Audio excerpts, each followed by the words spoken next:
I discovered my therapist was sharing my sessions as entertainment at dinner parties, so I gave her something really worth talking about. Dr. Rebecca Winters came highly recommended, Yale-educated published author, waiting list longer than my grocery receipt. For 6 months, I poured my heart out about childhood trauma, failed relationships, and panic attacks that left me hyperventilating in grocery store aisles while strangers stared. She seemed perfect. Expensive leather chairs, diplomas covering every wall, and this way of nodding that made you feel heard. I trusted her completely with my darkest secrets. The first red flag came at my friend Sarah's birthday party. A woman in an expensive silk dress approached me, eyes bright with recognition. "You're Emma, right? The one with the mother issues?" My blood turned cold. The punch cup slipped from my fingers. I'd never met this woman in my life. "Rebecca tells the most fascinating stories about her clients," she continued, oblivious to my horror. "Obviously, she changes names, but your case is particularly compelling. The grocery store panic attacks? The way you called her sobbing from the parking lot? Brilliant material for understanding modern anxiety." Other party guests had turned to look. Some were nodding knowingly. My stomach dropped as I realized they'd all heard my story too. I excused myself and locked myself in the bathroom, hands shaking violently. Changed names? There was only one therapist named Rebecca I knew. The next week, I sat across from Dr. Winters, studying her face differently. The same practice smile, the same designer blazer. But now I saw something else. Calculation behind those kind blue eyes. When I mentioned feeling betrayed by someone I trusted, she leaned forward with that practiced empathy. "Trust is fundamental to healing," she said. "When someone violates that trust, it can reopen old wounds." The irony made me physically nauseous. That weekend, I did something that would have horrified my former self. I followed her. Dr. Winters lived in an upscale neighborhood where houses looked like museum displays. Saturday night, luxury cars filled her driveway. Through the dining room window, I watched her holding court at a dinner party, wine glass in hand, animated gestures painting a story. My story. She was describing my panic attacks, how I'd called her sobbing from a Walmart parking lot because the fluorescent lights triggered flashbacks. The guests hung on every word, some laughing at parts that had broken me. One woman actually wiped tears from laughing so hard. One man raised his glass. To Rebecca, who makes therapy sound better than Netflix. I stood in her bushes, watching strangers toast my trauma while sipping wine that probably cost more than I spent on groceries. Monday morning, I scheduled an emergency session. "I've been having disturbing thoughts," I told her, keeping my voice steady.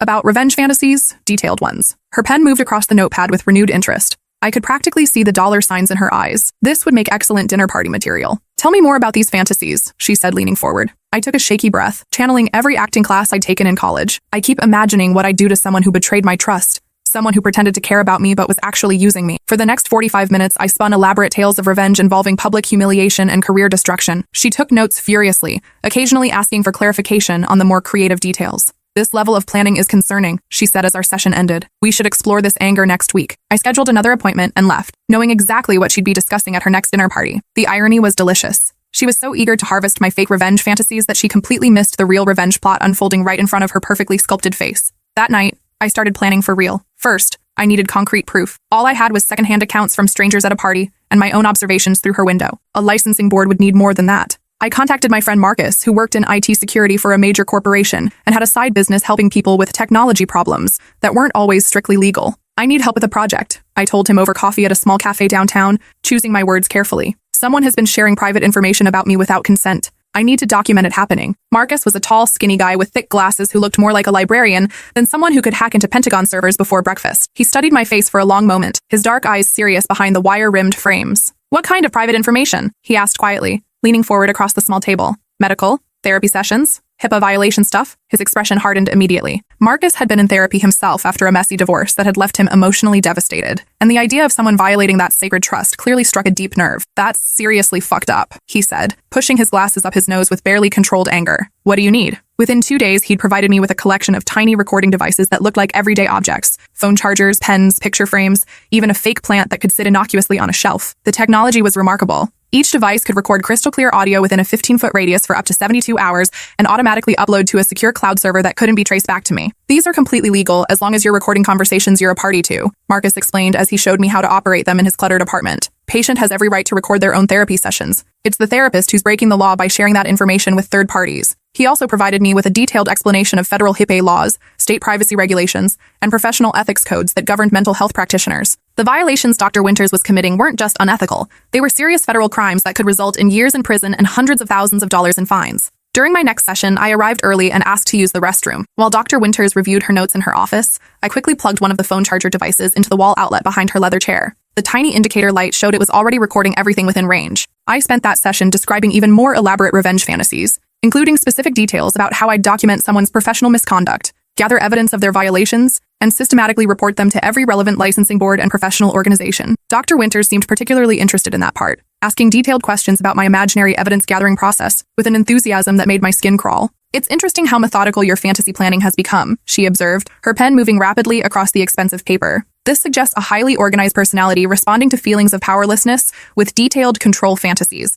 The specificity indicates these thoughts are serving an important psychological function. Sometimes I imagine recording them," I said, watching her reaction carefully, catching them in the act of doing something wrong, having proof that no one could deny or explain away. She nodded approvingly, completely missing the irony that she was being recorded at that very moment. "Documentation can provide a sense of validation, even in fantasy," she said with professional authority. "It's the mind's way of creating evidence for experiences that might otherwise be dismissed or minimized by others." 3 days later, I returned to retrieve the device, claiming I'd forgotten my phone charger and needed it for work. Dr. Winters was busy with another patient, so her receptionist, a kind older woman named Margaret who had no idea what her boss was doing, let me grab it quickly from the office. That evening, I settled in with a bottle of wine and my laptop, prepared to listen to every minute of the 72-hour recording. What I heard made me physically sick, but also gave me everything I needed to destroy her career completely. Dr. Winters had shared intimate details from our sessions with at least 6 different people during that 3-day period. I heard her on the phone with colleagues, discussing my fascinating case study and the rich material my revenge fantasies provided for understanding modern trauma responses. She called her sister in California to share amusing anecdotes about her disturbed patients and their creative delusions. She'd even practiced her dinner party stories out loud, refining the delivery for maximum entertainment value like a comedian preparing new material. "You should have seen her face when I suggested she keep a journal." She laughed during one phone call to someone named Dr. Patricia Chen. "She actually thinks writing down her violent fantasies will be therapeutic. The level of delusion is almost charming in its naivety." But the recording revealed something even worse than I'd imagined. Dr. Winters was violating HIPAA laws with multiple clients, not just me. I heard her discussing a 16-year-old patient's suicide attempt with disturbing casualness, sharing details about an elderly man's dementia symptoms with someone who was clearly not a healthcare provider, and worst of all, laughing about a domestic violence survivor's hilarious attempts to appear strong and independent during sessions. The teen's case particularly horrified me. She described how the boy had tried to hang himself in his family's garage after being bullied at school for his sexuality, giving explicit details about the method he'd used and his parents' reaction when they found him. She shared his real name, his school, and enough identifying information that anyone listening could easily figure out who she was talking about. "The parents are in complete denial about his orientation," she told her sister during a 40-minute phone call. "They keep insisting it's just a phase, which is probably why he tried to kill himself in the first place. The whole family is a psychological goldmine. She wasn't just a bad therapist. She was a predator who fed off human misery and had built her entire social life around monetizing other people's pain and suffering." The recording device had also captured something I hadn't expected, a lengthy phone conversation where Dr. Winters discussed her upcoming presentation at the American Psychological Association's annual conference in Chicago. She was planning to use anonymized patient cases as examples in her presentation on innovative approaches to treating complex trauma in modern patients. My case was her star example. She'd already written most of the presentation, describing my panic attacks, childhood medical trauma, and recent concerning violent ideation in detail that would make me easily identifiable to anyone who knew me. She even planned to include quotes from our sessions, claiming they demonstrated classic trauma response patterns in contemporary therapeutic settings. I had her, but I wasn't done collecting evidence yet. Over the next 2 weeks, I became the perfect patient. I scheduled additional sessions twice a week, claiming my revenge fantasies were escalating and becoming more detailed and disturbing. I described elaborate plans involving identity theft, blackmail, professional sabotage, and systematic destruction of someone's personal and professional life. Dr. Winters ate up like a starving person at a buffet, taking detailed notes and encouraging me to explore these feelings fully without judgment or censorship. She even suggested I keep a journal to track my progress in processing these violent thoughts, claiming it would help me understand the psychological mechanisms behind my fantasies. "The more detailed you can make these imaginary scenarios, the more we can understand about your underlying psychological needs," she explained during one session, her eyes bright with excitement. "Don't hold back. This is a safe space to explore even your darkest thoughts without fear of judgment." Each session was recorded using different devices Marcus had given me. I rotated between the phone charger, a pen that I'd place on her desk, and a small picture frame that I'd position on the shelf behind her chair. By the end of 2 weeks, I had over 12 hours of Dr. Winters violating professional ethics, discussing confidential patient information with unauthorized people, and encouraging what she believed to be genuine violent fantasies in a vulnerable patient. During our final session, I decided to test just how far she'd go in violating her professional responsibilities. "I've been doing research," I told her, keeping my voice carefully measured and slightly ominous, "about the person who betrayed me. I found out where they work, where they live, their professional affiliations. I even looked up their licensing board and complaint process." Dr. Winters leaned forward like a cat spotting a wounded bird, completely absorbed in what she thought was my descent into dangerous obsession. "How does having this information make you feel?" she asked, her voice barely concealing her excitement at this new development. "Powerful," I said, letting a slight smile play across my lips. "Like I could destroy their entire career with a single phone call. Everything they've worked for, gone. All their professional relationships, ruined. Their reputation, shattered beyond repair." She nodded approvingly, her pen dancing across the page with enthusiasm. "That sense of agency can be quite therapeutic.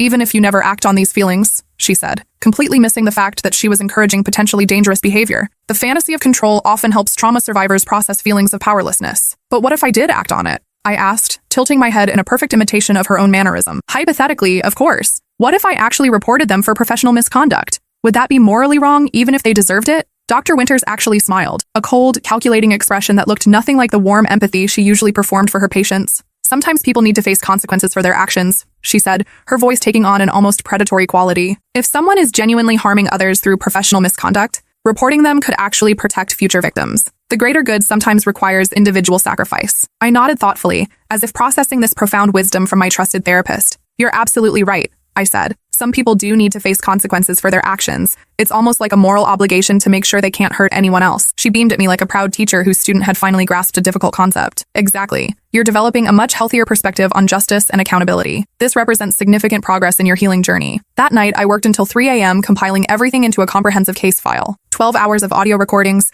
detailed transcripts of every violation, session notes showing the pattern of abuse, copies of her calendar proving when she'd discussed my case with unauthorized people, and comprehensive research into every patient she'd mentioned by name during her recorded conversations. I created a detailed timeline showing how her violations had escalated over time, included relevant state and federal laws she'd broken, and attached professional ethics codes she'd systematically ignored. The documentation was thorough enough to make a prosecutor weep with joy and detailed enough to ensure no lawyer could find loopholes or technicalities to exploit. I sent it all to the state licensing board with a detailed complaint outlining her HIPAA violations, professional misconduct, and systematic abuse of patient trust. But I didn't stop there. I sent copies to the American Psychological Association, her malpractice insurance company, the conference organizers where she was scheduled to present, and every professional organization she belonged to. But I still wasn't finished with my campaign for justice. I also compiled individual packets for the families of every patient she'd violated. The parents of the 16-year-old suicide attempt victim got recordings of her discussing their child's private struggles, along with contact information for attorneys who specialized in medical privacy violations. The family of the elderly man with dementia received evidence of her sharing his medical information with unauthorized people, plus documentation of how she'd mocked his condition for entertainment. The domestic violence survivor got comprehensive documentation of how her private trauma had been turned into cocktail party entertainment, along with resources for pursuing legal action. Each packet included a detailed explanation of their legal rights, contact information for attorneys who specialized in medical privacy violations, and copies of all relevant evidence organized in a way that would make it easy for lawyers to build cases. Then I called Channel 7 News and asked to speak with their investigative reporting team. I have documentation of a local therapist systematically violating patient privacy laws, I told the investigative reporter, a woman named Jessica Martinez who specialized in healthcare fraud cases. Multiple patients, multiple violations, recordings of everything. Are you interested in a story that could expose widespread abuse in the mental health care system? They were very interested, extremely interested, in fact. 2 days later, my phone rang at 7:30 a.m. Dr. Winters' name appeared on the screen, and when I answered, her voice was tight with barely controlled panic. Emma, she said, the polished professional veneer completely gone and replaced with raw desperation. I need to see you immediately. There's been a terrible misunderstanding. People are making accusations that simply aren't true, and I need to explain. No misunderstanding, I said calmly, sipping my morning coffee and watching the sunrise through my kitchen window. You violated my trust and the trust of every patient who confided in you. You turned our trauma into entertainment for your dinner parties and professional advancement. I never used real names in social settings, she said, her voice rising to an almost hysterical pitch. Everything was completely anonymized and protected by doctor-patient confidentiality. I followed all proper protocols. You used enough details that complete strangers recognized me at a party, I interrupted, my voice remaining steady and controlled. And I have recordings of you using real names and identifying information for multiple patients in conversations with unauthorized people who have no legitimate need for that information. The silence stretched for so long, I thought she'd hung up. When she finally spoke, her voice was barely a whisper. What do you want? Money? I can pay you whatever you need. We can work something out privately without involving the authorities. I don't want anything from you, I said, feeling a deep sense of satisfaction at her obvious terror. I already have everything I need to ensure you never hurt another patient again. Please, she begged, all pretense of professionalism completely abandoned. I made mistakes, but my career, my reputation, my family, I have children who depend on me. This will destroy everything I've worked for. Your career was built on exploiting vulnerable people, I said, my voice hardening. Your reputation was based on violating the most fundamental trust in healthcare. Maybe it's time for both of those things to end, so other patients can be protected from you. I can change, she said desperately. I can get help, take additional training, make amends. Please don't destroy my life over some stupid mistakes. These weren't mistakes, I said. They were deliberate choices you made repeatedly over many years. You chose to violate patient confidentiality for your own entertainment and professional gain. You chose to encourage dangerous fantasies instead of providing proper treatment. You chose to build your career on other people's suffering. I hung up and immediately blocked her number. The story broke 3 days later with the headline, Local therapist under investigation for systematic patient privacy violation. The article, written by Jessica Martinez, included quotes from multiple violated patients, details about the ongoing ethics investigation, and mention of potential criminal charges for HIPAA violations. The response was immediate and devastating for Dr. Winters. Her practice closed within a week, with her receptionist leaving apologetic voicemails explaining that all patients would receive copies of their files and referrals to other providers. Her license was suspended pending investigation. The conference presentation was canceled. Her malpractice insurance company dropped her after reviewing the evidence I'd provided. The local medical community was buzzing with gossip about the case. Other therapists began frantically reviewing their own practices, terrified of similar exposure. The licensing board announced new mandatory training on patient privacy laws and implementation of random compliance audits. But the real satisfaction came when the criminal investigation began. The district attorney's office assigned a prosecutor who specialized in healthcare fraud. Detective Maria Santos called me to schedule an interview about the case, and when we met at the police station, her professionalism was tinged with obvious anger at what Dr. Winters had done. "I've been working healthcare crimes for 8 years, she told me as we sat in the stark interview room with its fluorescent lights and metal table. "I've never seen documentation this thorough or violations this systematic. You basically built the entire case for us." "I had good motivation," I said simply. The prosecutor, James Mitchell, was a thin man with graying hair who looked like he survived on coffee and righteous indignation. When he reviewed my evidence, his eyes lit up with the kind of enthusiasm prosecutors reserve for slam dunk cases. "Dr. Winters violated federal law repeatedly and systematically," he explained, spreading my documentation across the conference table. "HIPAA violations can result in criminal penalties of up to 10 years in prison and fines up to $250,000 per violation. Based on your evidence, we're looking at multiple felony counts that could result in decades of prison time. But the investigation revealed even more violations than I documented. When they searched Dr. Winters' office and home, they found years' worth of patient files that she'd illegally copied and kept for her own use. They discovered she'd been selling anonymized patient stories to pharmaceutical companies for market research, writing magazine articles based on patient cases without consent, and had even been negotiating a book deal featuring her most interesting patient stories. 6 months later, I sat in the front row of the formal licensing board hearing. The room was packed with former patients, journalists, other healthcare providers who'd come to witness the downfall of someone who'd violated the most sacred trust in medicine, and family members of patients whose privacy had been violated. Dr. Winters had lost significant weight and looked years older than she had in her office. Her expensive designer clothes had been replaced with a simple black suit that hung loosely on her diminished frame. Her once perfect hair was now streaked with gray, and she kept glancing nervously at the gallery full of people whose lives she'd damaged. Her attorney, a nervous man named David Kowalski, who clearly knew he was fighting a losing battle, tried desperately to argue that my recordings were illegally obtained and should be inadmissible. The licensing board's legal counsel shut that down immediately. "Patients have an absolute right to record their own therapy sessions," the counsel explained patiently. Dr. Winters' violations occurred in the presence of her patient,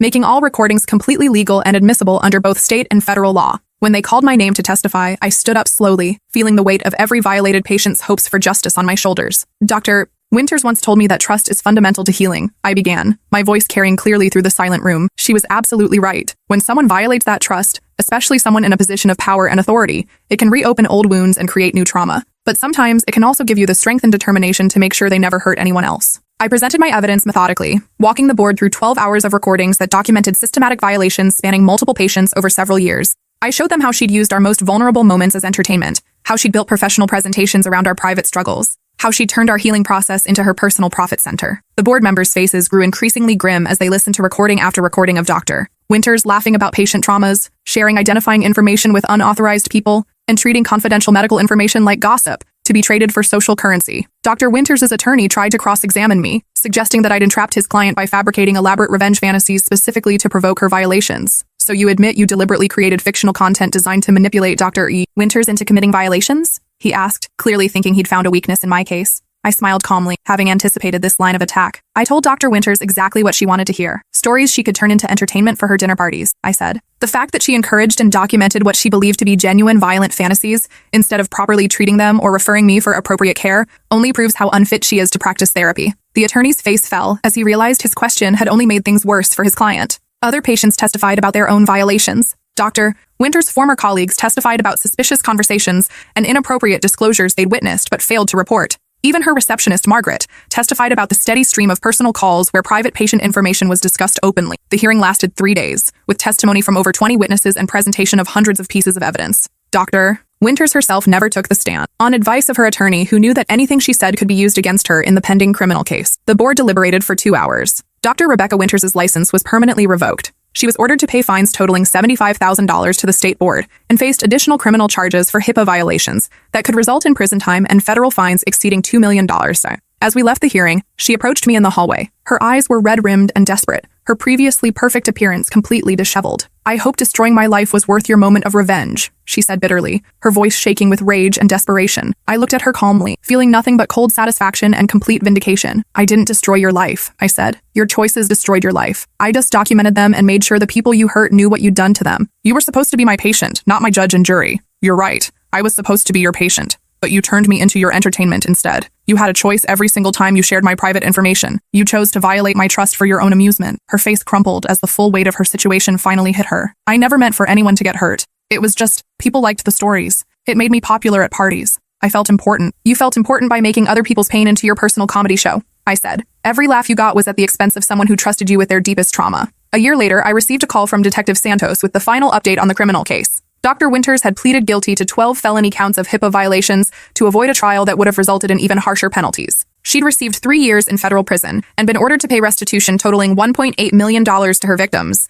But more importantly, my case had opened floodgates of accountability throughout the mental health care system. 3 more former patients from her previous practice in Portland had come forward with similar complaints. The investigation revealed she'd been violating patient confidentiality for over a decade, using her clients' most vulnerable moments as party conversation and conference material across multiple states. The Federal Bureau of Investigation had taken over the case, treating it as organized healthcare fraud. They discovered an entire network of healthcare providers who'd been sharing patient information inappropriately, and several other therapists and doctors were now under investigation for similar violations. The licensing boards in 5 states had launched investigations into Dr. Winters' past practices and those of her associates. Her former colleagues were being questioned about what they knew and when they knew it. The entire mental health care system was implementing new oversight procedures, mandatory reporting requirements, and random compliance audits to prevent similar violations. I never went back to therapy after that experience, not because I didn't need it, but because I learned something more valuable than any session could teach me. Sometimes the best healing comes from refusing to let people get away with hurting you and making sure they can't hurt anyone else. The nonprofit I started, Patient Privacy Protection, now helps other victims of healthcare privacy violations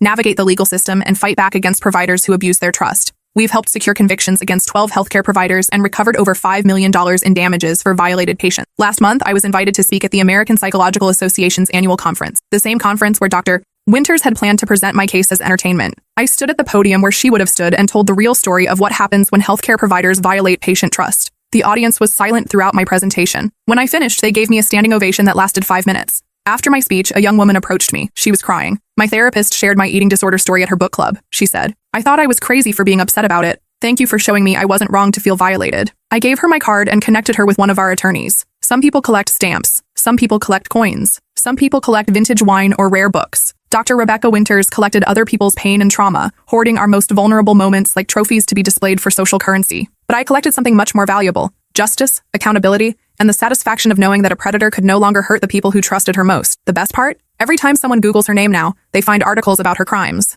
Every potential future patient she might have exploited will know exactly what kind of person she really is. Every dinner party she might attend will include people who know she's a convicted felon who betrayed the most sacred trust in healthcare. Her reputation, which she cared about more than her patients' well-being, is permanently destroyed. And that, as she might say if she were still licensed to practice therapy, is quite therapeutic indeed.